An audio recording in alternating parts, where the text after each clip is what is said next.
قصیر حاضرین جمعہ و جماعت، عزیز بچوں، نوجوان ساتھیوں، بزرگوں، ہر قسم کی تعریفات و توصیفات، کبریائی و بڑائی، حمد و ثناء، بزرگی اللہ تبارک و تعالیٰ کے لیے لائق و زیبا ہے، جو تنہا اس پوری کائنات کا خالق، تنہا اس پوری کائنات کا مالک، تنہا اس پوری کائنات کے نظام چلانے میں یکتا ہے۔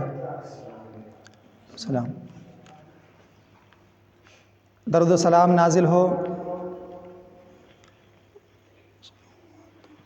درود و سلام نازل ہو تمام انبیاء علیہم السلام پر، خصوصاً آخری نبی جناب محمد رسول اللہ صلی اللہ علیہ وسلم پر۔ اللہم صلی وسلم علی نبینا محمد وعلی آلہ وصحبہ اجمعین۔ حاضرین، جمادی الثانی کا مہینہ چل رہا ہے، اپنے اختتام پر ہے۔ اس کے بعد آنے والا مہینہ اسلامی سال کا ماہ رجب کہلائے گا، رجب کا مہینہ، جس کے تعلق سے بہت ساری چیزیں ہم مسلمانوں کے بیچ میں رائج ہیں، اور ان میں سے اکثر و بیشتر چیزوں کا تعلق ہمارے اسلام سے نہیں ہے۔ مثلاً اس میں کنڈے کی رسم مسلمانوں کے درمیان رائج ہے بہت سارے علاقوں میں، اور رجب کے ہی مہینہ کے 27ویں تاریخ کو روزہ رکھنے کا ایک رواج مسلمانوں کے بیچ میں ہے، حالانکہ نہ اس روزے کا اور نہ 22 تاریخ کو، 22 رجب کو کنڈے بنانا اور پھر اس دن کو خوشی کے طور پر منانا، ان تمام چیزوں کا تعلق ہمارے مذہب اسلام سے نہیں ہے۔ اور اگر اس کا تعلق ہوتا تو نبی علیہ الصلاۃ والسلام کی زندگی میں ان دنوں کی اہمیت موجود ہوتی، اور بعد میں آنے والے صحابہ کرام ابو بکر صدیق، عمر بن خطاب، عثمان، علی، عبد الرحمن، سعد، زبیر، عبداللہ، ان تمام اصحاب کرام کی زندگی میں 27 رجب کے روزے ہوتے، 22 رجب کے کنڈے ہوتے، اور اس کے علاوہ بھی جو چیزیں آج مسلمانوں کے درمیان موجود ہیں وہ تمام چیزیں ان کی زندگی میں ہوتی اگر یہ اسلام کا حصہ ہوتا، حالانکہ یہ حصہ نہیں تھا۔ اور یہ ساری چیزیں ہوئی کیوں؟ مسلمانوں کے اندر آئی کیوں؟ حالانکہ جب نبی علیہ الصلاۃ والسلام کی اپنی زندگی میں اور صحابہ کرام کی زندگی میں اس کے تعلق سے کوئی چیزیں نہیں تھی، تو پھر یہ چیزیں آئی کہاں سے؟ تو آئی اس طریقے سے کہ نبی علیہ الصلاۃ والسلام کو جو بہت سارے معجزات دیے گئے تھے، ان میں سے ایک سب سے عظیم معجزہ جو قرآن کا معجزہ ہے، کہ جو نبی پر یہ قرآن اتارا گیا، یہ معجزہ ہے۔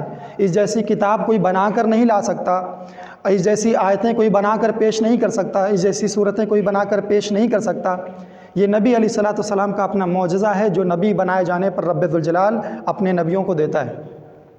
اسی طریقے سے ایک معجزہ نبی علیہ الصلاۃ والسلام کو جو دیا گیا، وہ اس روئے زمین سے اٹھا کر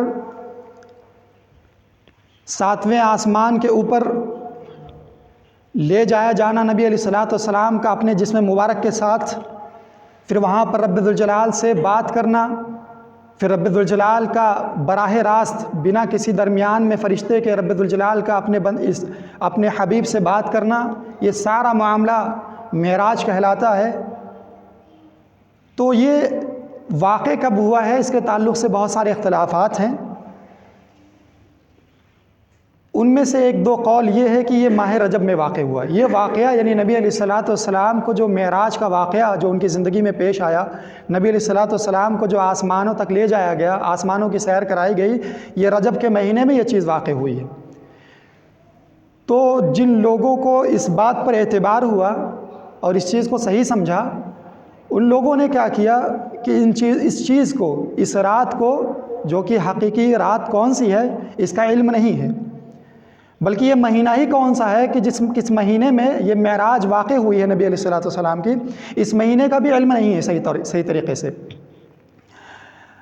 تو جن لوگوں نے اس بات پر اعتبار کیا کہ ماہ رجب میں یہ واقع ہوا ہے اور یہ گمان کیا کہ 27 رجب کو واقع ہوا ہے، تو اس دن کو روزہ رکھنے کا دن بنا لیا اور پھر اس دن کو خوشی کا دن بنا لیا، اور اس طریقے سے کچھ اور بھی رسومات اپنے اندر جاری کر لی۔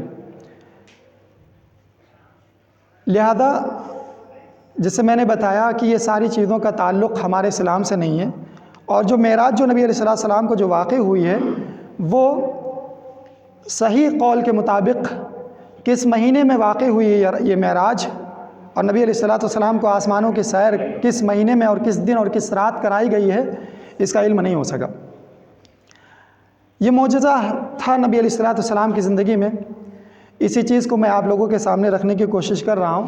اللہ تبارک و تعالیٰ نے 15ویں پارے میں ایک سورہ اسراء کے نام سے، یعنی اس سورہ کا نام ہی وہ اسراء اللہ رب الجلال نے رکھ دیا کہ نبی علیہ السلام کا راتوں رات مکے سے بیت المقدس فلسطین جانا، پھر وہاں سے رب الجلال کا جبرائیل السلام کے ذریعے جبرائیل السلام کو یہ حکم دینا کہ نبی صلی اللہ علیہ وسلم کو آسمانوں تک لے کر آئیں، پہلے آسمان، دوسرے آسمان، تیسرے، پھر چوتھے، پھر پانچویں، پھر چھٹے، پھر ساتویں، پھر اس کے بعد رب الجلال سے گفتگو اور کلام، اور پھر وہاں نماز کی فرضیت جو آج مسلمانوں کا جو شعار ہے نماز کی ادائیگی، اس کا فرض ہونا، پھر وہاں پر جنت و جہنم کی سیر نبی علیہ السلام کو جو کرایا گیا، جنت و جہنم کی سیر کرایا گیا، انبیاء سے ملاقات ہوئی، اس کو میں آپ کے سامنے رکھنا چاہتا ہوں۔ رب الجلال نے 15ویں پارے میں جو سورہ اسراء، اور اس سورہ کا نام سورہ بنی اسرائیل بھی ہے، تو اس سورہ کا نام ہی رب الجلال نے اسراء رکھا۔ اس شروعات کی سورہ کی سبحان الذی اسریٰ بعبدہ لیلا من المسجد الحرام الی المسجد الاقصی، بہت ہی پاک ہے وہ ذات جس نے اپنے بندے کو راتوں رات مکے سے بیت المقدس مسجد حرام سے، یعنی مکہ سے مسجد اقصی لے گیا۔ مسجد اقصی کون؟ وہ بیت المقدس جو آج فلسطین میں واقع ہے، راتوں رات لے گیا۔ یہ راتوں رات ہی کا تذکرہ کیوں کیا؟ ایک ہی رات میں رب الجلال نے مکے سے بیت المقدس کا سفر کرا دیا۔ رات کا تذکرہ رب الجلال نے اس لیے کیا کیونکہ اس وقت مسجد حرام سے مسجد اقصی تک جانا، صرف جانا، یہ ایک مہینے کا مسافت تھی۔ یعنی اگر کوئی اونٹ پر سوار ہو کر مسجد حرام سے مسجد اقصی تک جاتا، بیت المقدس فلسطین جاتا، تو 1 مہینے میں پہنچتا، اور واپسی بھی 1 مہینے میں ہوتی، یعنی گویا کہ 2 مہینے میں آنا اور جانا۔ تو رب الجلال نے اس کو معجزے کے طور پر اور اپنا ایک انعام اور اپنا ایک کرم اپنے حبیب پر، اور آپ لوگوں کے سامنے، ہمارے سامنے اس کا تذکرہ کرتے ہوئے بطور انعام اور اپنی پاکی، اپنی عظمت کا تذکرہ، اپنی عظمت کا حوالہ دیا۔ سب سے پہلے کیا کہا؟ سبحان الذی اسریٰ بعبدہ۔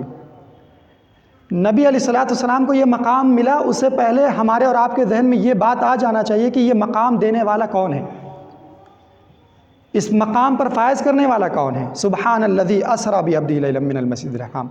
یہ کسی کے بس کی بات نہیں تھی، یہ کسی کی ہمت کی بات نہیں تھی، یہ کسی کے قابو کی بات نہیں تھی، یا خود نبی علیہ السلام کے خود اپنے اندر یہ معاملہ ان کے خود اختیاری کا نہیں تھا، یہ خود مختاری کا نہیں تھا، بلکہ سبحان الذی اسریٰ بعبدہ، وہ ذات پاک ہے جس نے اپنے بندے کو مسجد حرام سے مسجد اقصی تک لے کر گیا، اپنے بندے کو پہنچایا راتوں رات۔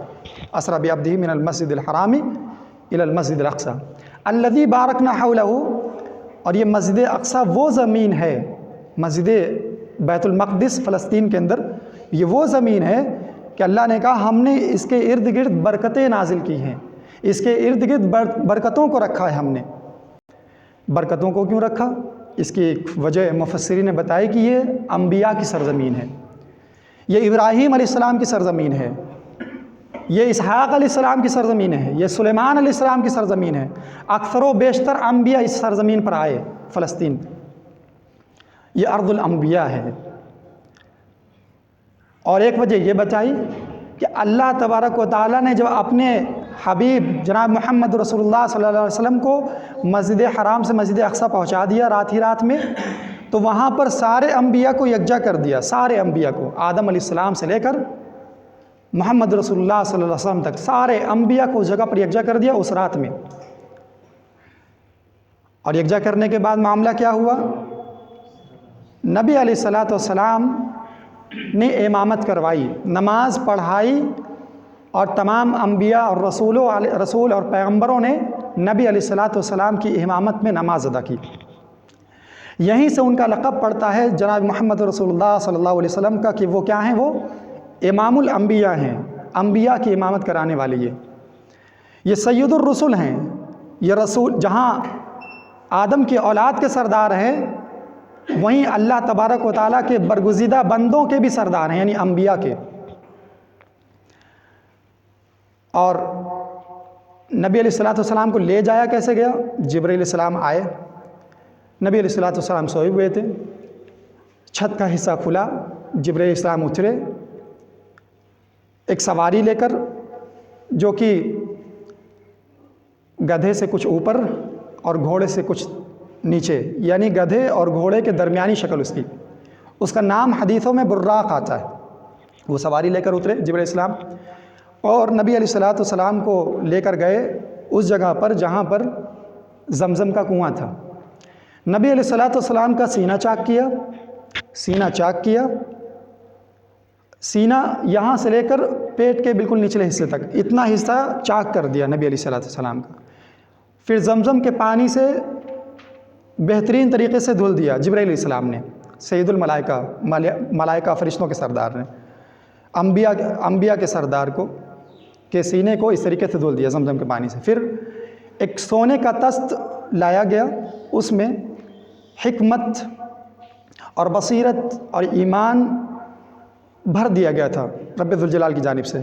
اس حکمت اور بصیرت کو اور ایمان کو جبرائیل السلام نے ان کے سینے میں داخل کر دیا، رگ رگ میں داخل کر دیا. پھر سینہ برابر کر دیا جبرائیل السلام نے. اس کے بعد وہ براق پر نبی علیہ الصلوۃ والسلام کو سوار ہونے کو کہا. نبی علیہ الصلوۃ والسلام سوار ہوئے. پھر وہ مسجد اقصیٰ لے گئے جبرائیل السلام. اپنی اس سواری کو نبی علیہ الصلوۃ والسلام نے بیت المقدس کے ایک کھمبے سے باندھ دیا. پھر امامت کرائی. جب امامت کرا چکے نبی علیہ الصلوۃ والسلام باہر نکلے بیت المقدس سے پھر اس سواری پر سوار ہونے کے لیے، تو جبرائیل علیہ السلام نے 2 چیزیں پیش کی. 2 چیزیں نبی علیہ الصلوۃ والسلام کے سامنے پیش کی، ایک شراب اور ایک دودھ. ایک شراب کا پیالہ، ایک دودھ کا پیالہ، اور کہا کہ آپ جو تناول کرنا چاہیں اس میں تناول کر لیجیے. نبی علیہ الصلوۃ والسلام نے دودھ تناول کیا، دودھ کا اختیار کیا، دودھ کا پیالہ تھاما. جبرائیل علیہ السلام جو کہ سید الملائکہ کہتے ہیں کہ اخترت الفطرہ، آپ نے فطرت اختیار کی ہے. یہی فطرت ہے انسانوں کی، اور رب ذوالجلال نے اسی فطرت پر انسانوں کو پیدا فرمایا ہے. گندگی کی طرف جانا، بغاوت کی طرف جانا، فواحش و منکرات کی طرف جانا، قوم کو بگاڑنے والے اسباب کی طرف جانا، یہ انسانوں کی فطرت نہیں تھی، یہ انسانوں کی بغاوت تھی، جو انہوں نے اپنے رب سے بغاوت کی اور اس راستے پر گئے.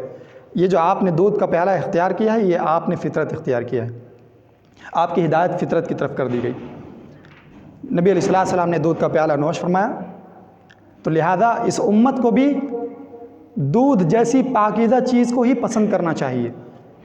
شراب اور شراب جیسی اور اشیاء، جوا اور دیگر گندی چیزیں جس کو پوری دنیا ہی گندہ سمجھتی ہو، اس کی جانب مسلمان کو نہیں جانا چاہیے.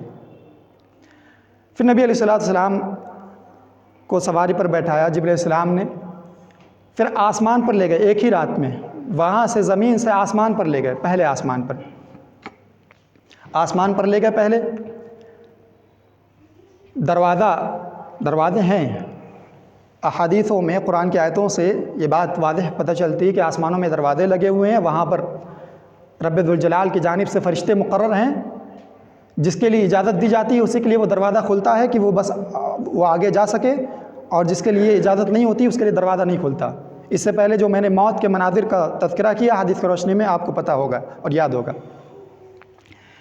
دروازہ جبرائیل السلام کھٹکھٹاتے ہیں، کھلواتے ہیں. پیچھے سے آواز آتی ہے کہ کون؟ جبرائیل السلام کہتے ہیں کہ ہذا جبرائیل، کہ جبرائیل ہوں.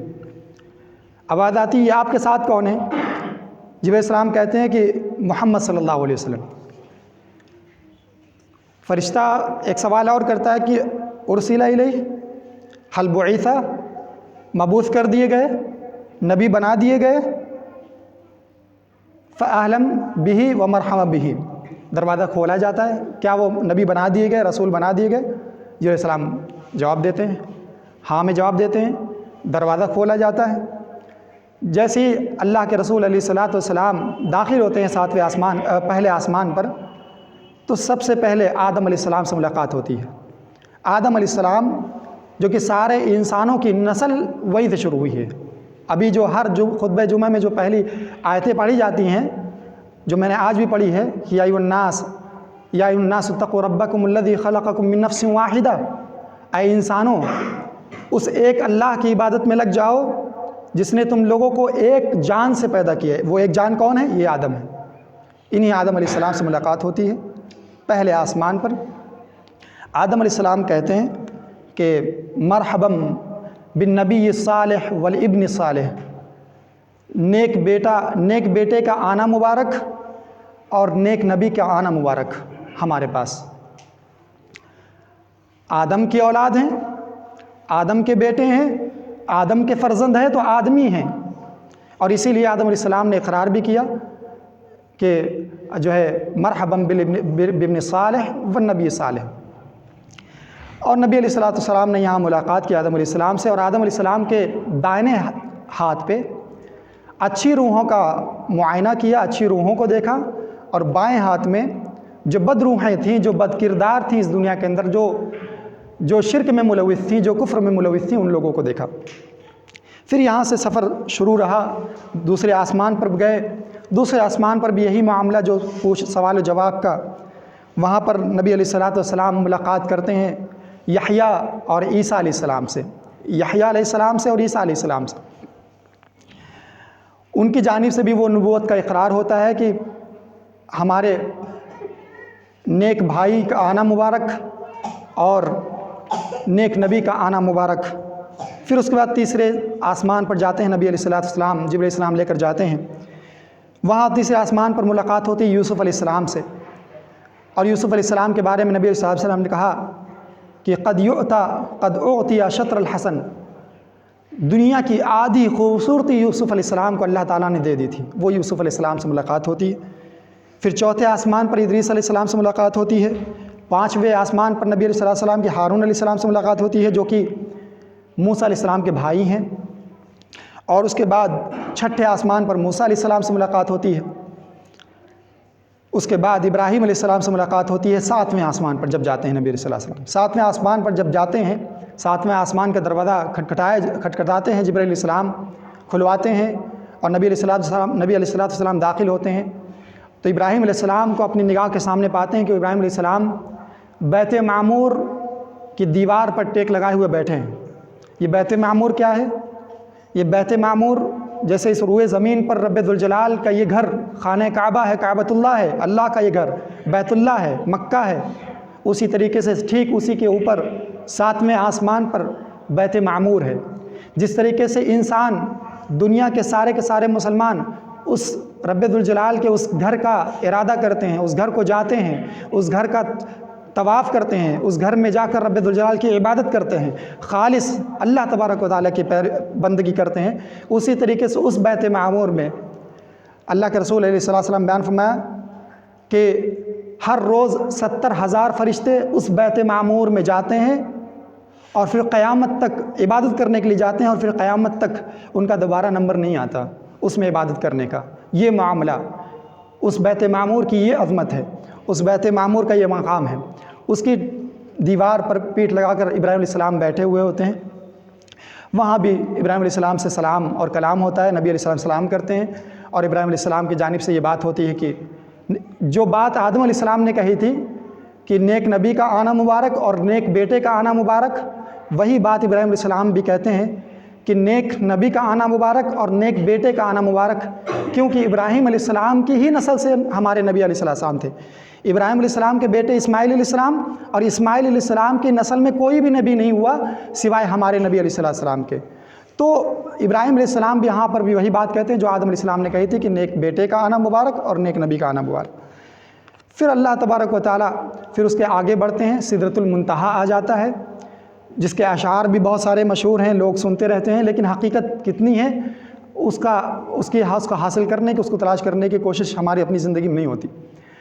سدرۃ المنتہا تک جبرائیل علیہ السلام جاتے ہیں، وہاں پر رک جاتے ہیں جبرائیل علیہ السلام، پھر اس کے بعد آگے بڑھنے کو کہا جاتا ہے نبی علیہ السلام سے، نبی علیہ السلام آگے بڑھتے ہیں، ایک بالکل آخری چھور پر چلے جاتے ہیں۔ نبی علیہ السلام کہتے ہیں، حدیث کے الفاظ ہیں کہ من صریف الاقلام، میں اس جگہ گیا کہ مجھے قلم کے لکھنے کی آوازیں بالکل صاف طور پر سنائی دے رہی تھی، جو قلم جو تقدیر لکھ رہی ہوتی ہے، وہ قلم کی آواز مجھے بالکل صاف سنائی دے رہی، تو اس جگہ پر میں جاتا ہوں، پھر آواز آتی ہے، گفتگو ہوتی ہے رب ذوالجلال کی جانب سے۔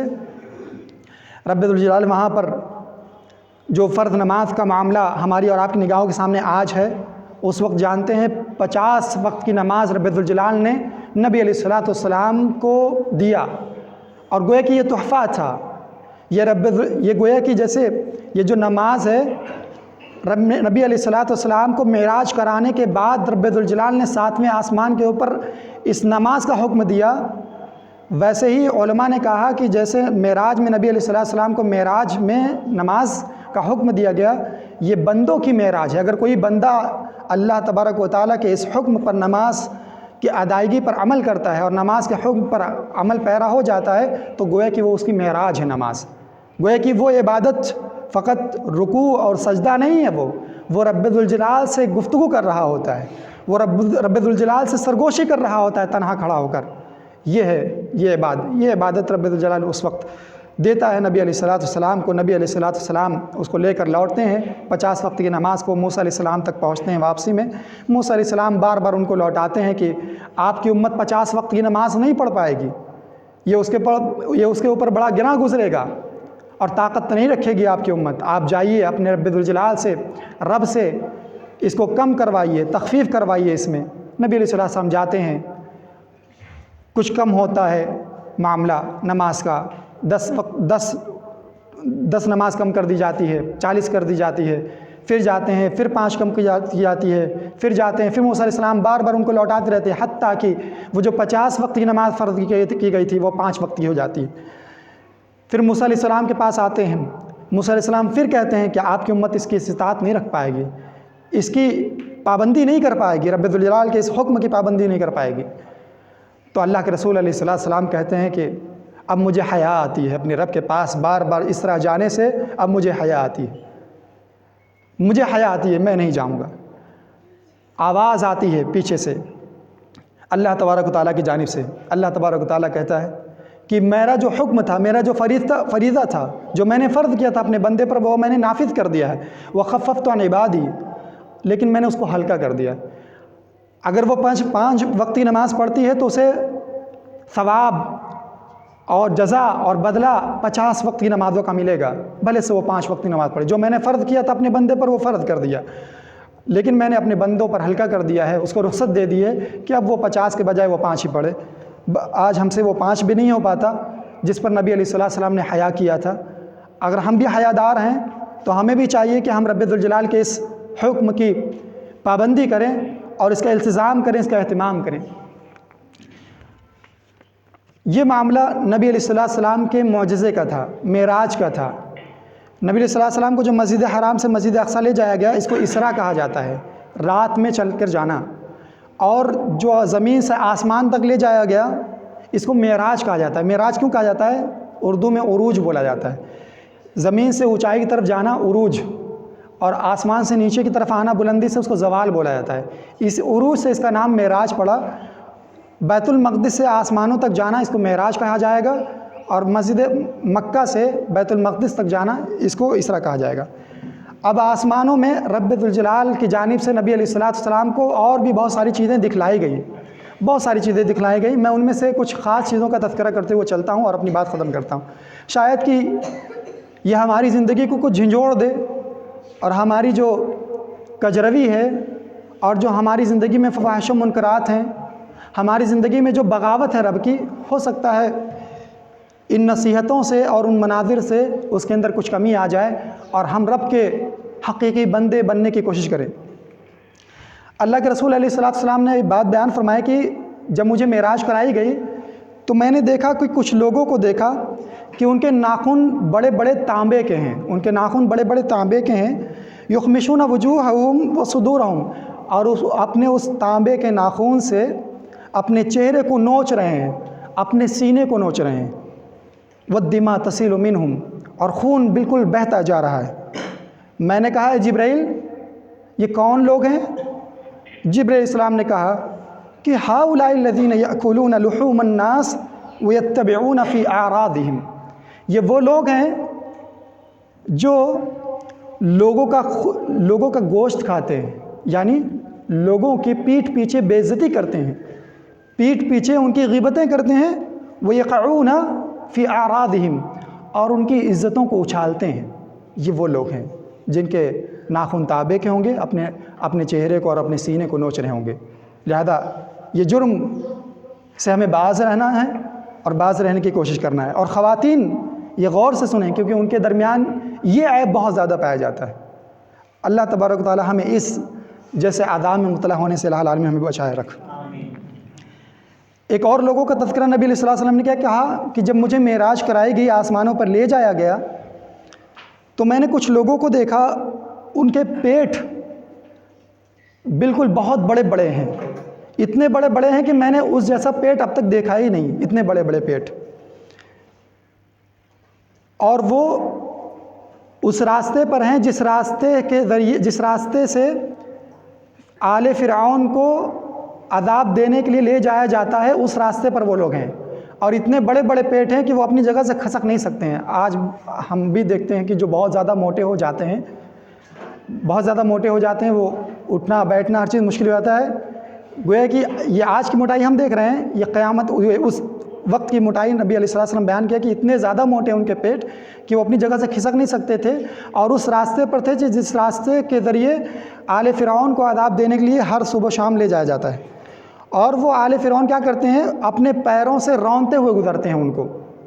میں نے پوچھا جبرائیل علیہ السلام یہ کون ہیں جن کی اتنی بری حالت ہے کہ فرعون اور آل فرعون سے بھی گئے گزرے ہیں، فرعون اور آل فرعون سے بھی گئے گزرے ہیں کہ آل فرعون جن کو عذاب کے لیے لے جایا جا رہا ہے ان کے پیروں سے روندوایا جا رہا ہے ان کو، یہ کون لوگ ہیں؟ جبرائیل علیہ السلام نے بیان فرمایا ہؤلاء اکلۃ الربا، یہ وہ لوگ ہیں جو دنیا کے اندر سود خوری کیا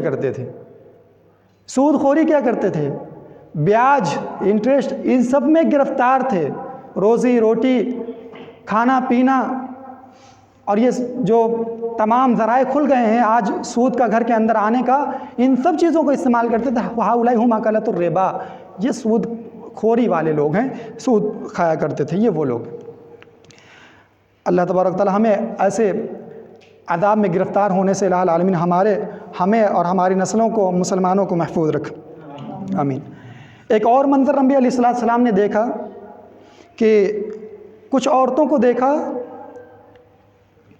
دیکھا کہ ان کے سینے میں بڑے بڑے ٹیڑھے کانٹے ڈال کر آسمان و زمین کے درمیان لٹکا دیا گیا ہے، عورتوں کو نبی علیہ الصلوۃ والسلام دیکھا۔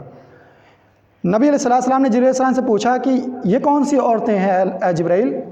جبرائیل السلام نے کہا کہ وہ عورتیں ہیں جو شادی شدہ تھیں، اپنی زندگی دنیا میں شادی شدہ تھیں لیکن دوسروں سے زنا کر کے بچے انہوں نے جنا اور اس بچے کو اپنے شوہر کی طرف منسوب کر دیا۔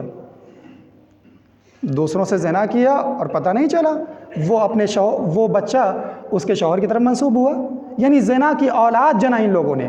یہ وہ عورتیں ہیں جن کو آسمان و زمین کے درمیان بڑے بڑے ٹیڑھے کانٹے کے ذریعے ان کے سینوں میں ڈال کر آسمان و زمین کے درمیان معلق کر دیا جائے گا۔